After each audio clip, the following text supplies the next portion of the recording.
Wiki here with Sean Patrick Fannon at Con on the Cob 2015. And, you know, drinking water helps me remember things.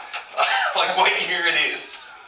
Yeah. All right, so tonight's Savage Saturday Night, and I'm the host of the big party. They actually, I've been at Con on the Cob every single year since the first time it was in a hotel. The only one I didn't go to was when he had it at his house first. But the first time I was in a hotel, I was a guest then, and I've been a guest every single year. And when I got Corinne in my life, she came with me. Last year we missed. It was the first time ever. We had just moved to Denver. And I'm blown away by the fact that Corey Atwell and a bunch of other people teamed up. They set up a GoFundMe. They worked with Andy. Barrett Moy stepped up with his frequent flyer miles, and they flew us out. They put us up. They wanted us back here because they feel like we're an important part of the show. And I'm actually starting to get choked up a little bit because the thing about it is pretty freaking awesome. So one of the big things we do, of course, as you know, is the Savage Saturday. And it's, of course, an homage to the Savage Worlds group. And Savage Worlds, guys, Savage Worlds is a big game here. And in fact, in addition to that, I'm running Savage Riffs. Savage Riffs, which is a great segue to what we're doing. We're going to talk about Savage Riffs a little bit. And whatever he can and can't share, which you're the project developer, right? I am, in fact, I am the lead designer. I am the brand manager. Ross Watson actually is my partner with Evil Beagle, and Evil Beagle is actually part of the triad that's doing this. It's Pinnacle Entertainment's the publisher, Evil Beagle is the design house, and the publishing or the development house, with Ross acting as the developer, and he's actually helping co-write the GM's guide with me. And Evil Beagle, like I said that, and then Palladium, of course, is just the licensor. But Kevin Sabita and his group have been fantastic. They're very supportive. They're very, very excited. Yeah, I talked to Kevin a little bit back at Palladium Open House about it. He said, you need to talk to Sean about Savage Riffs, and I'm like, I'll get my hands on Sean. And here we are.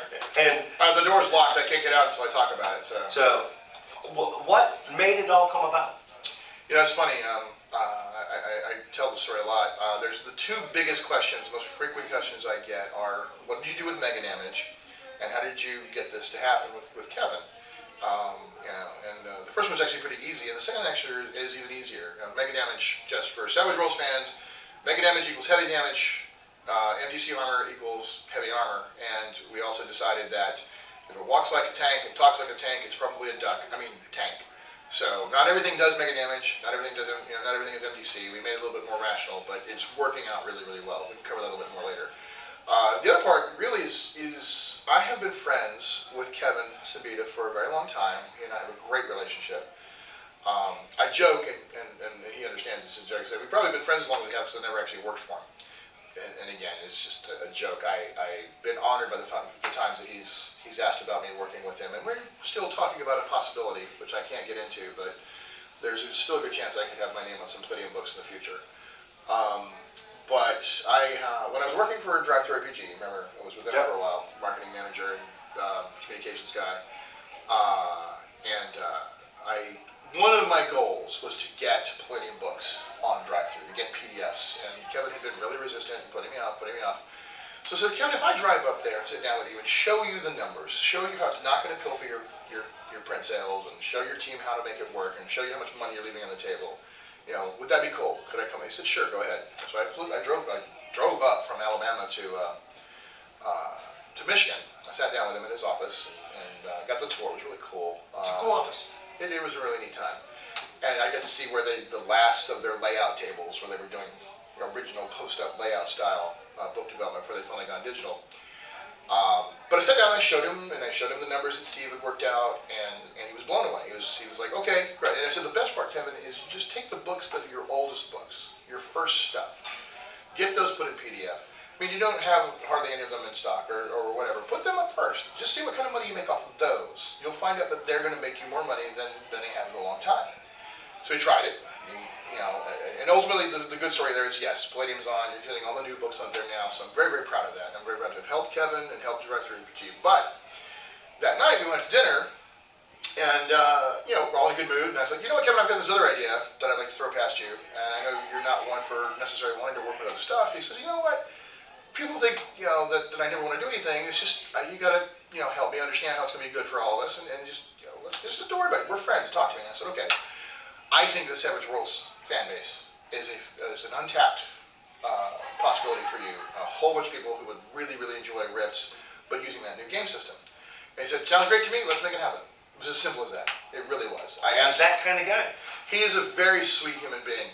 He goes, I don't know if being an asshole, but if you're my friend, I'm your friend, and but the thing is, he really is. He's one of the sweetest guys ever. I have a great relationship for him. I have an immense amount of respect for him, having come through all the stuff he has.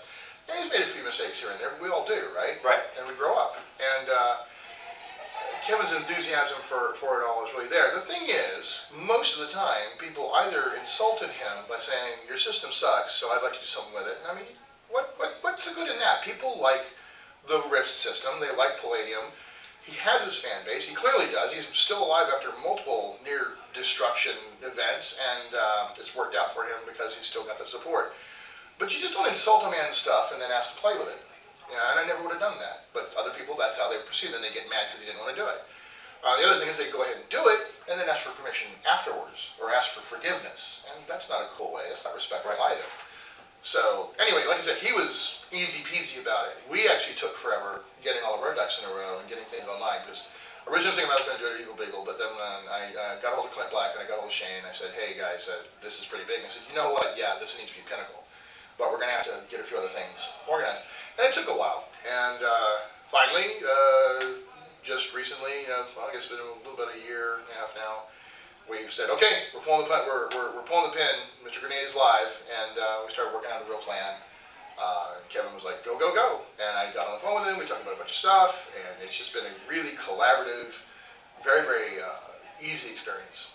He's been a joy to work with. I sat down with him at Gen Con and told him all the new crazy stuff that we're doing, some new ways we're doing some things. And people were like, oh, he's not going to go for it. No. He absolutely is going for it. I heard some of the stuff you said, and I'm like, wow, Kevin's got to like that. He actually does. It's like giving the juicers a genuine death art, for example. That's amazing. I bet they're going to work it in. He really would like to. And he's definitely talking about what he wants to do with Rifts in the future, and he definitely wants to work with me on retranslating those ideas back over to that, because he was very excited. I said, okay, instead of just a 5-month thing, or a 5-year thing, they have a burn rating. It's just a straight numeric rating, and they have a burn die. So typical juicer character has a burn of 8 at the beginning of the campaign, and they have a burn die of D10. So they roll their burn die at the beginning of every session. And if they roll equal to or higher than their burn, either they have to spend a point of burn, they just mark it off, it goes away, or they're going to die at the end of the session. The tremors have started, last call's begun. So each session they face that. If they keep rolling low, they're fine. But if they roll high, they got to mark off that point of burn, or they're going to die. And eventually, that's going to catch up to you. It's going to start. Wow, that's so cool, because as you roll and fail, right, it only gets easier to fail. But the interesting part about that is that the burn trait also is your superpower. Right, juicers are already badass. They're incredibly fast, very strong. Uncanny reflexes, internal regeneration systems, they have all that stuff going on. They're the super soldiers they're always supposed to be. But when they really want to go nuts, they can spend their burn to add their burn die to any roll. They can add to their run, they can add to their damage. They can spend 2 burn and add 2d10 to an attack roll, just to go berserk, or to add 2d10 to a damage roll. They just go completely superhero. And that's just their base ability. Then there's iconic edges that they can take that further play on that. You can spend a burn and get like a superpower for a scene, or just all kinds of things that they can do. So they have reason to spend their burn, which of course just makes death come closer, but that's the point. The juicer sacrificed their lifespan to have amazing power, and now it's in the player's hands how the juicer plays, how the juicer dies. And that's been, and I told Kevin about that. He actually called his team over and said, Sean, tell them, we don't want me to tell them about it. He even had me tell some of the Alliance Distributors guys, because he really was embracing these new ideas. It's an insane idea. Which was even worse is, not worse, but better, I should say, I came up with a concept for the juicers called Blaze of Glory, which is at the point where you finally decide you're done and you're going to go out, you don't just fall over and die. You go out to Blaze of Glory, you do something really awesome. And it's adding narrative gameplay, 21st century game design ideas, adding narrative gameplay to the Savage World system. The problem is, not really a problem, but the interesting thing is that when I described this, the Savage Worlds team, the Pinnacle guys were like, no, that's too freaking cool. Shane said we have to make this a setting rule for everybody. So now Blaze of Glory is a setting rule that you could of course export to other Savage settings as well, and it's kind of a game changer. The idea there is, any character, any Savage Worlds character at this point, if they want to use the setting rule, and if the GM's comfortable, of course. If you take a hit, you suffer damage, and you're and you roll and you can't soak it, and you're going to go to the incapacitation chart, on which you could probably die. Instead of rolling on the incap chart, you can decide today is a good day to die, and I'm going out in a blaze of glory. Now, if it happens early on in the session and you want to wait until later, that's fine. What happens is you walk out of the explosion miraculously unscathed, or it was just a flesh wound, or whatever, just like soaking damage, right? Somehow you just get through it and you're fine. And you get 3 bennies as insurance to get you through the rest of the session. You just here's 3 more bennies to protect you from another random kill until you get to the point where you want to go out. More often than not, though, what happens is oftentimes it's like in the big final battle and everything's going on, so you might go ahead and just do your blaze of glory instantaneously. But what it is you state how you want to die and what you want to accomplish with your death, and you and the GM work out a narrative moment. It's not about dice rolls at that point anymore. You're dying. Your character's dead. But instead of it being that moment in any other game, it's like, bad die rolls, and I'm dead. Blech. Right? You know, that's the typical thing in most games. Death is just this unfortunate consequence of bad rolls. Not anymore. Now death is a moment of story. It is your final moment of the most powerful storytelling for your character, and it's under your control with cooperation with the game master to do something really awesome, like take out the guy that killed you, jump in front of the shot that was going to kill your friend, put the idol into the statue, or some great moment that you get to have complete control of as a consequence of your character's death. So boom, there's this game changer moment, this setting rule to make death an important part of the gameplay. The only difference for juicers is they can declare blaze of glory anytime. They don't have to take a hit. They can just run onto the field and go, I'm going out blaze of glory right now. That's juicers, because that's their death or thing. But everybody has access to it. It's insane. So okay, how many books are you currently licensed for? All of them, or just a handful, or? Kevin wants to see as many books as we're willing to do. We have access to the entire Rifts singular universe. Any of the other world books that are specifically other universe things, right? We're not doing those yet. That may come down the line. We may, decide to get into those. But right now, it's core Rifts Earth, which there's like 100 books just for that. Oh yeah. So we're focusing on core Rifts Earth, and multiple books. We can basically do as many as we want. It's up to us to figure out how many we can rationally do. I mean, look at Pinnacle right now. We've got Flash Gordon. The 6-gun, going on. Rippers is just launched in a huge way. Last Parsec is still going really well, and of course all the existing other settings. So there's a lot of really awesome things happening. Lankmar is a big release too. So it's a very exciting time to be part of the Pinnacle team. So it really comes down to what do we have the physical and time assets to do. But the current project I've got the Player's Guide, which I've finished the draft on. The GM's Guide, which we're almost done with. I'll be finishing that when I get home. And then the Denizens book, which is going to be main Coalition and Federation of Magic and some monsters and things like that. So kind of the classic trilogy, right? The Player's Guide, GM's Guide, and the Monster Manual. There'll be a couple of accessory type things, like Ross has written a really cool adventure to go with the GM screen. We're working on some of the other stretch goals. They're going to go with the Kickstarter. Oh, so it's going to be a Kickstarter. Sweet. I think I'm allowed to say that. It's been mentioned a few times, so I don't think I'm going to get killed for that. But yeah, I mean, it's not hard to imagine that Pinnacle will do a Kickstarter. They like to do Kickstarters as part of a project plan because it's just a good way to really get the fan base excited. It also helps seed future books. I mean, it's just it's a really good tool. We're shooting for first quarter 2016. For the Kickstarter? Yeah. With publication probably later that year or No, pretty much right on top of it. I mean, we get stuff done before we promote anything. So, I mean, the books will be done and ready. They're already, the Player's Guide is already being, is in the early stages of layout development. So, I mean, I can't give any specifics, but, when I say we, I'm saying on behalf of Pinnacle delivers very well and very quickly. So. Yeah, I have sadly not been able to partake in their Kickstarters yet that are very cool. But that'll change. I really wanted to do their last one, and so I did not get to. And for example, there's a book I want to do called Dog Boys and DBs. which would be all the the different races that you are, the classic ones from the Rift Race setting. So Dog Boys, Psystalkers, the Sinvan, Terrans, a bunch of the other classic ones. Yeah, exactly. Whatever they are. The book has player character races, right? This will be a Right. book that focuses on them as player character potential race choices. Understand though, when you get a hold of the core Savage Rift's book, you can immediately go right to the Sci-Fi Companion, for example, and make your own DB races, just using the race creation rules out of Sci-Fi Companion. So there's a lot of good crossover there. In fact, there's a lot of stuff in Sci-Fi Companion could be entirely usable in Savage Rifts. And for the matter, the fun part is that anything that is Savage can be in Rifts. That's the whole point behind Rifts, of course. It's like a perfect match. It really is.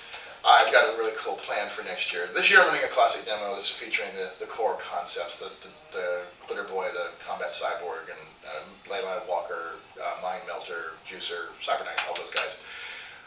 Which I found a really interesting way to make that work.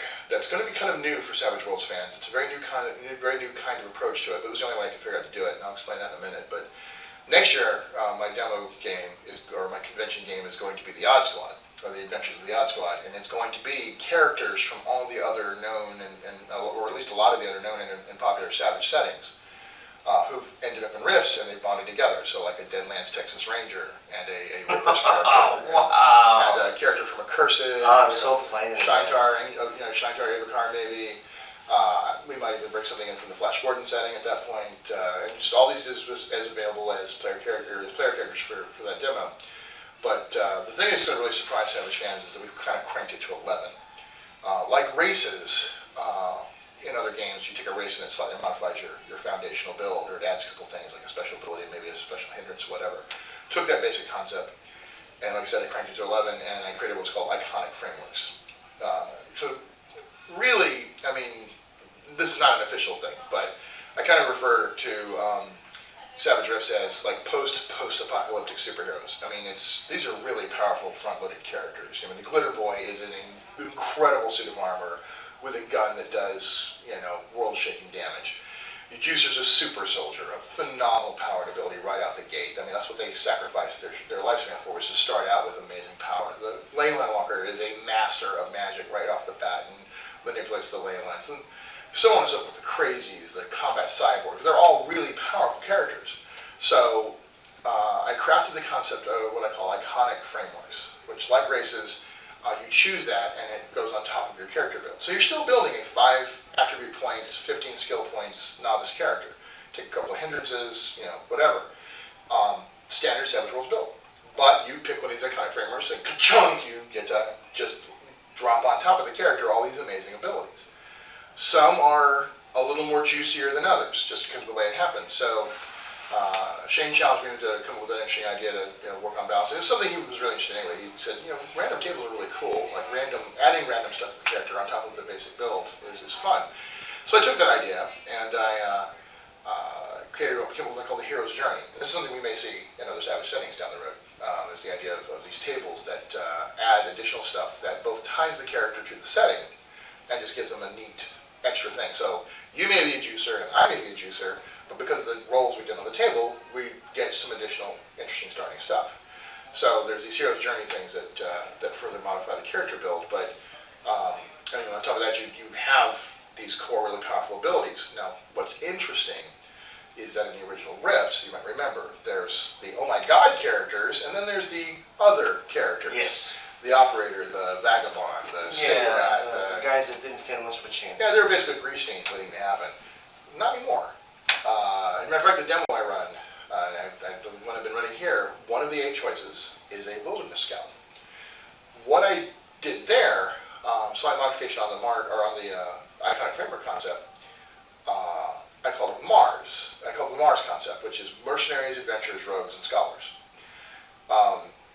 Those kinds of characters, you basically, it sets up the classic ones. It took Wilderness Scout, the mercenary, the cyborg headhunter guy. So those guys are not quite as, oh my god, iconic as the others. They all start as 20 experience point seasoned characters. So they get 4 additional level ups. They're not novices. They're more seasoned, literally, in terms of the game's rules. They get you get to choose. They get a package of like 4 really cool things. They get to get even more roles on the Hero's Journey tables than anybody else. Plus, they have their own Fortune and Glory table that they get to do rolls on as well, which is even cooler stuff than any of the other iconic frameworks get.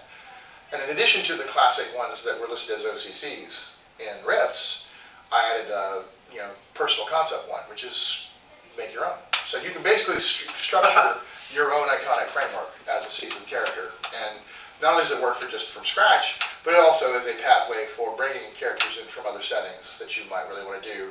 Or if you're just really anxious to bring in something that we haven't touched yet from one of the future, from the other or Rift books, that's the way to go too. So yeah, it's been really exciting. I've talked a lot about all the stuff going on in this thing. I hope I don't get in trouble. Nah, they're not going to get in trouble. Anything else cool that you can talk about yet? Or well, it's funny. I've become pretty known for being the guy who has fun tinkering with established systems and doing lots of interesting things with them. And I think that's one of the reasons why it was kind of perfect for me to work on Savage Rifts. I could say that I'm blessed that thus far, not only have Savage Worlds fans who've played this really enjoyed it as an over-the-top, amazing Savage Worlds experience, but the Rifts fans who have sat down and played are extremely excited and supportive. There's a guy who goes by the handle Damien Magecraft on Facebook, and he's known in the circles as a major Rifts guy. And he got very excited about something new being done with Rifts, so he got really heavily into Savage Worlds, got sort of joined the community. Well, he came down here from, I think, Michigan. He lives 3 hours away from here, I know that, but he specifically came to the convention for the sole purpose of interacting with me and getting a chance to play Savage Rifts. And I'm extremely pleased at his support. He's just been very excited. He said, this is a fantastic expression of Rifts. This is exciting. The magic characters are really cool and powerful.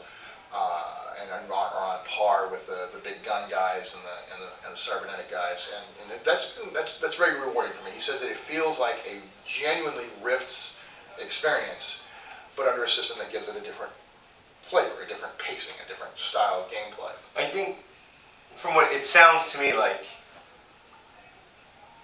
Rifts Palladium was the precursor to Savage Rifts in a time where role-playing wasn't as epic as you're making it.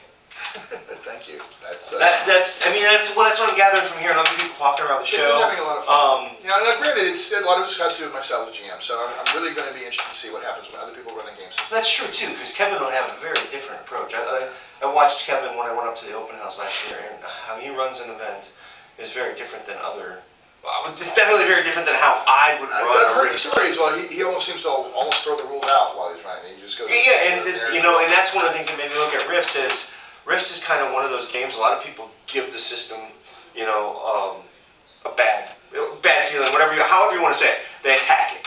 And I look back at when I played Rifts. It was probably the second game that I played role playing wise, and we played D&D. So I think when we were in high school, it was a natural extension of your D&D experience. Well, we didn't play Rifts to play a rules system. We played Rifts to tell a story. Right.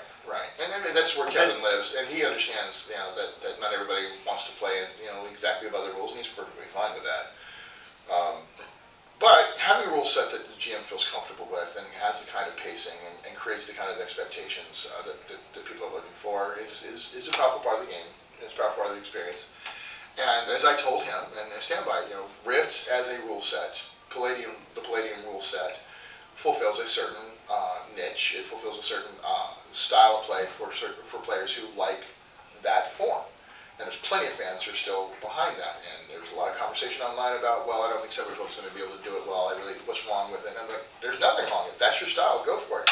But there are players who prefer a different form, a different approach. One that creates a certain different kind of feel that, for me, feels much more cinematic. It feels much more fast-paced and again, classic phrase, fast, furious, and fun. For example, if you're playing straight by the rules, under the Rift system, you're going to be taking your chainsword as your juicer, and you're going to be grinding away for a while on that UIR 1 Enforcer robot. You're going to have to cut down their hit points, and that's the way that game plays. It's just like cutting down hit points on a dragon in D&D, and that's a form that people know, they love it, it's great. For me, and for people who think in a similar fashion, it could be really cool to take the chainsword with the juicer and jump off the cliff, and in that one moment, that one epic moment, just chop right through the URL Enforcer and then cut it down and then stand on it and say, come on, who's next? Which, by the way, I may be giving a hint at what the cover looks like for the player's guide. It's a fantastic piece. I just saw it yesterday. It's amazing. But yeah, you can have that one singular moment, and that can happen under the Savage system. So different styles, different flavors, both valid.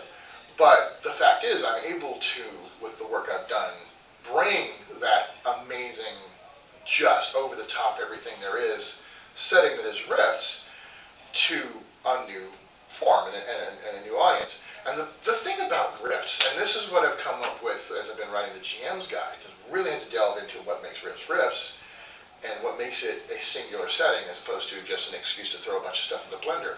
And that's because, yes, you have the Rifts, you have the portals to other worlds, you have the anything goes. But the foundational world is itself a very intricate, very complex, very deep history kind of thing. And you have these factions that are so embedded into the culture. You have the Coalition, which, yes, they're the bad guys. They're the Nazis. They're the Empire with stormtroopers. Except there's occasion where you can run into a bunch of Coalition troopers who, that's just what they believe, is that they're saving the world, and they really think they're heroes, and they're trying to be heroes. And then you have the ones who were, redeem themselves by going, you know what, I've been out here in the field, and I've encountered DBs and magic people who are good guys. So I may still be trying to protect my home and my family, but I don't personally demonize these guys. So that, those complexities there, and Kevin himself put that in there. That's not just interpretation. That is Kevin himself saying, my world is meant to be complex. True Federation of Magic is a much more complex pastiche of different ideas and different cultures and interactions. And there's all these, the Pecos Empire and the Simvan, and there's all these amazing conspiracy stories with Archie 3 and the Republicans and the New Navy. And the world itself is full of so many interesting post-apocalyptic or post-apocalyptic ideas just by itself. And then you add in that things can come in from the Rifts and are a challenge, and that's why everybody's on a war footing all the time, and everyone's under a siege mentality all the time. So that's what makes Rifts something other than just, hey, it's a place where a bunch of shit happens and play whatever you want. Yep. And I've been delving into the Coalition War campaign, and what a story. It is. I actually will be doing a series on it soon. A web series on it soon, because I've got all the books down, and I'm like, we're actually putting a campaign into that, and I'm like, man, if you really don't... What system are you using? The Rift system at this point. Okay, because if you wanted to do it under Savage Rifts, I might be able to hook you up. That might be actually, that'll probably... We'll talk about that in a minute. I'm serious. If you want to do it... Oh, serious? Yeah, we're serious. I'm totally serious. If you guys want to do it as a thing, I'd be more than happy to support that. I think it'd be really cool. If you're going to do it as a series and share it with people, and you want to... Oh, no, the series is over the books as a whole. Yeah. I have no idea, because the game is actually going to be partially online, and then we'll record parts of it. Mm-hmm. So I don't know how well that'll work. Get with me afterwards. And Yeah. I'll find out. I'll talk to my people. You talk to your people. We'll put something together. Yeah. Because I think that would be a really cool exclusive thing to see you guys. Oh, I would love to do it. I've already. Nobody's been able to yet. I bought the Savage system Mm-hmm. 2 weeks ago because I heard the Rifts was coming out. I'm like, I got the money now. We're doing it. Okay. So I know we're going to be playing Savage Rifts. I just Stay don't know when. tuned for a new development. Yes, a new development. But where I was going is the books are so deep and Hell of a story. we'll say scattered. Yeah. Because you get pieces of history here, you get pieces of history in this book. Now that's true, and But- it's a bit of a challenge to dig through. It's very chewy, and sometimes you're kind of wandering a little bit. But Kevin, I love you, but your organization sometimes is a little out there. But no, it's so rich that many times the books are only allusions to what's there. Oh yeah. Well, the thing is, he really does try to leave a lot open. He's like, here's what's going on. Here's the basic kind of. But now it is up to you and your group and your players to decide more of the details. It's up to you to define. He's a big fan of, I'm empowering you, but it's now in your hands. And I respect that. I think that's really cool. And by the way, the setting for where we are setting the work in terms of continuity, because we are tying ourselves to official Rift's continuity, but we are saying that we are just after the fall of Tolkien, but before the Minion War, basically where the Devils and all that stuff is happening, because we feel that for Savage Rifts and for people coming back to Rifts, or possibly coming to Rifts for the first time, we think that the story of the fall of Tolkien is very powerful and a great foundation for characters to come out of. It's like one of the narrative hooks that you can get on the random rolls tables I was talking about is, the Siege of Tolkien, that you were on one side or the other or caught in the middle. We think that's a wonderfully definitive moment in time, and the post era of that is, creates the need to help protect refugees and try to rebuild something. But we don't want to get into the Minion War yet, because that is so deeply ingrained into other worlds impacting this world and changing everything. And we wanted the players to discover Rift's Earth prior to that. So that's where we're going. It's a great place to start. But on that note, Yep. I have to run an event in 4 minutes. And I got a party to set up for. That's true, Savage Saturday. Savage Saturday. Thank you, Sean. It is always a blast. And you guys will see this week, I promise. Till next year.